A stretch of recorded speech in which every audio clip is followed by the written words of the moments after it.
what beauty is, and you're going to see their responses. So,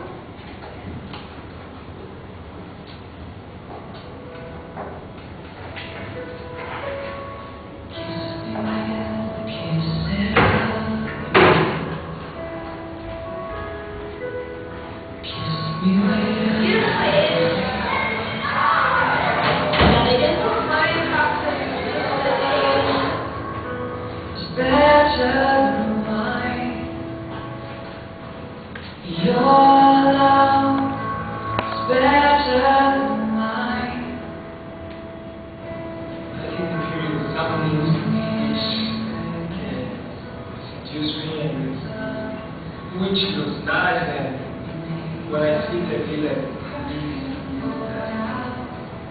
attractive.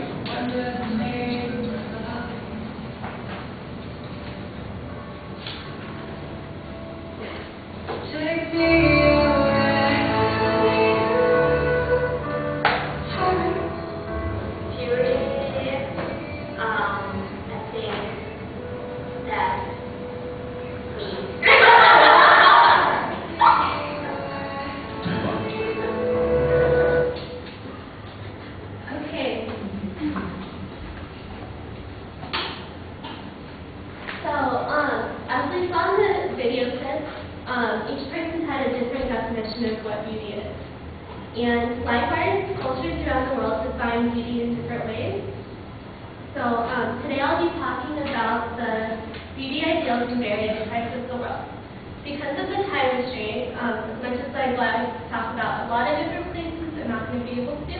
They've narrowed it down to 2 countries I'll be discussing.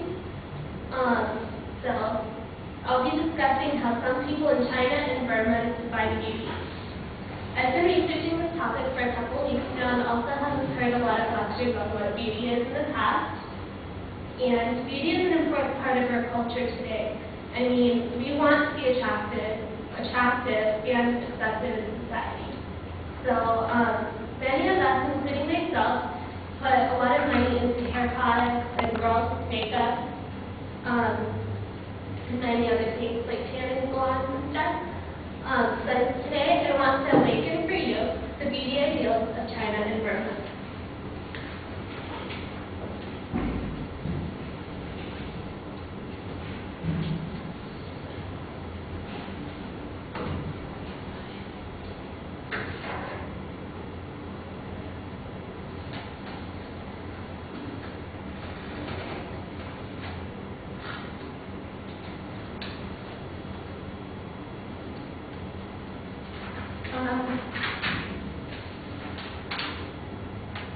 Now, many of us think, when we think of China, like foot binding, as they had in the past. And how many of you know about foot binding? Can I see a show of hands? Okay. Well, foot binding was when they would break the legs and to get smaller shoe sizes, like the age of 5 or 6. But this is a little bit different today. Their beauty is in how tall they are. So, to make themselves taller, they would actually, a doctor would saute the patient's bone. He or she would then insert giant pins into their feet, into the patient's ankle or calf. And these pins are held together by this metal steel cage that holds everything together. As the bone is healing, they would turn the pin just a little bit every day, so the foot would stretch and they would be taller. Originally, this was developed in Russia for people with stunted growth, mismatched legs, and disfigurement, but today, as you see, it's used for beauty purposes. In the article that I read, called Tall Order by Jonathan Watts, he gives an account of a girl named Kang Jing-wen when she paid $10,000 just to get it to be taller. In the maximum is 5 inches. She is one of the numerous people in China today that are willing to pay that much in order to rise in the social ladder of China. Her parents, who financed this operation, are now beside her, and they agree. It's an investment into her daughter's future. Because she is short, she lacked confidence. But this should change that. This was in the articles I watched. And why do they do this? The popularity of this surgery is on the rise because availability of benign means they see these Western girls with really long legs and their models and thin, and they want to be just like them. So they strive to be and get these surgeries. And also, like in their society, if you are not a certain height, they will not hire you. So to be a flight attendant, you have to be 5 feet and 5 inches. If you're any shorter, you have no chance in this field. Okay. As you can see, someone is more beautiful in China if they are tall. Now, lacking this characteristic would put you at a disadvantage in the job market. Now let's go to Burma and see what characterizes their beauty.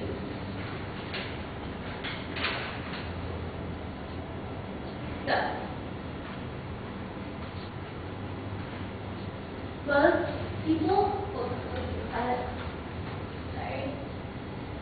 people know the tribe of Burma as long neck or dress, as according to the media, and women would adopt these grass coils around their neck when they're young and as more as they get older.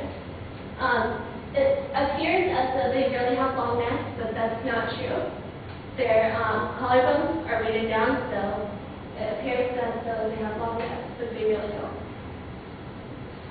There are many reasons why the Burmas choose to do something like this. One of them is part of their mythology, and what they believe is that if they wear these chains, the women wear these chains in their society, that tigers wouldn't bite them. I don't know how true that is, but basically the most common belief is that these are the most attractive women in society, and these women would get the most attractive men. And also adultery.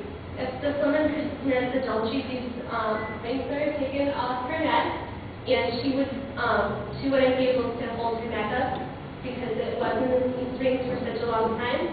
So she would just be laying in bed and she can't really move.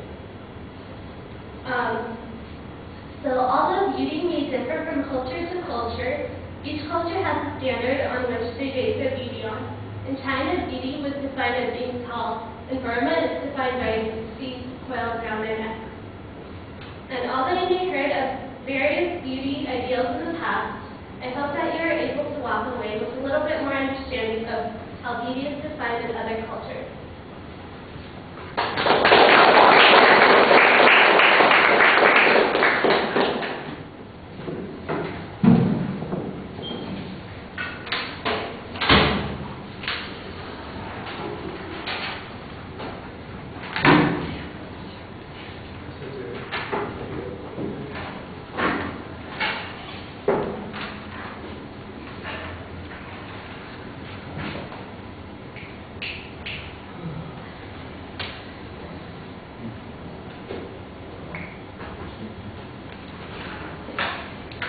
All right, so Brandy, what did you think? And make sure you speak up loud and clear. I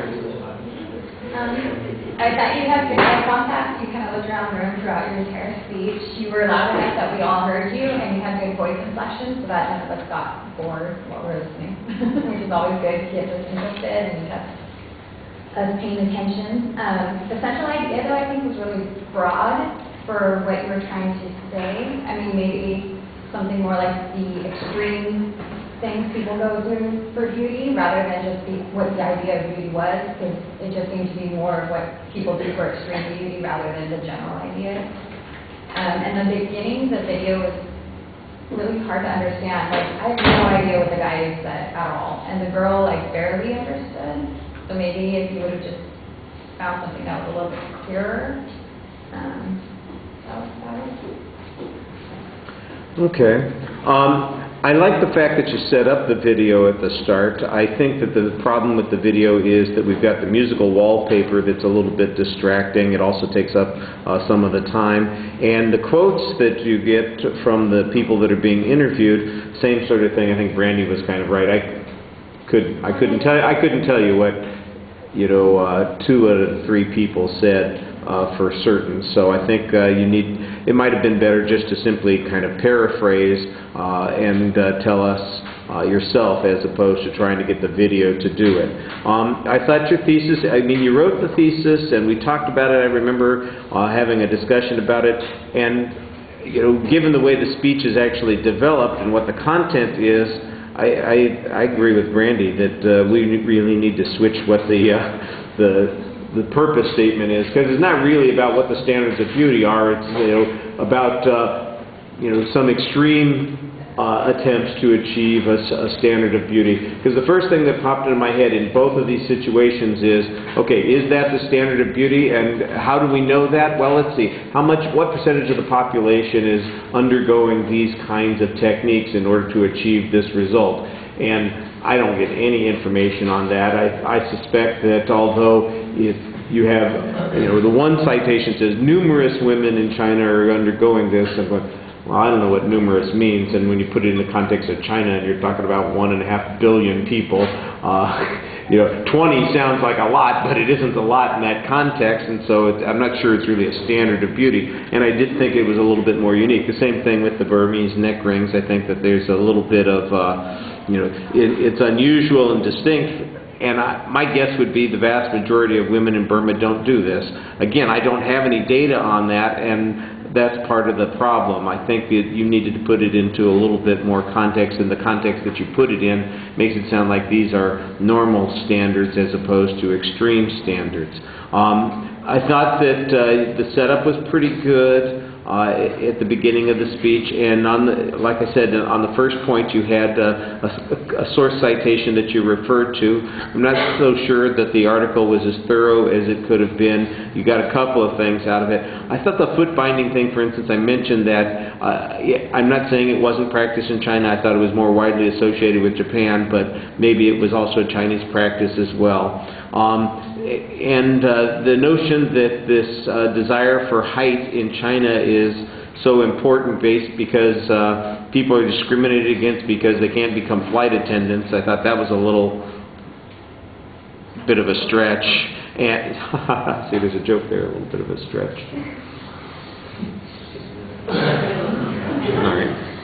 All right. And the notion that the Chinese were being influenced by Western images of beauty, I thought that was kind of conclusionary. The transition to the second point just seemed very abrupt. It needed to be a lot smoother. I thought you did a nice job talking to the audience, and you got some interesting things in the speech, but it really seems more like it's about extremes. And yeah, the two extremes that you have are okay. I'm wondering, you know, maybe there's another way that we could do this to extend it, and we could do a little bit more contrast between those things. Spent so much time on the video and the setup that I think you miss an opportunity to develop content a little bit more.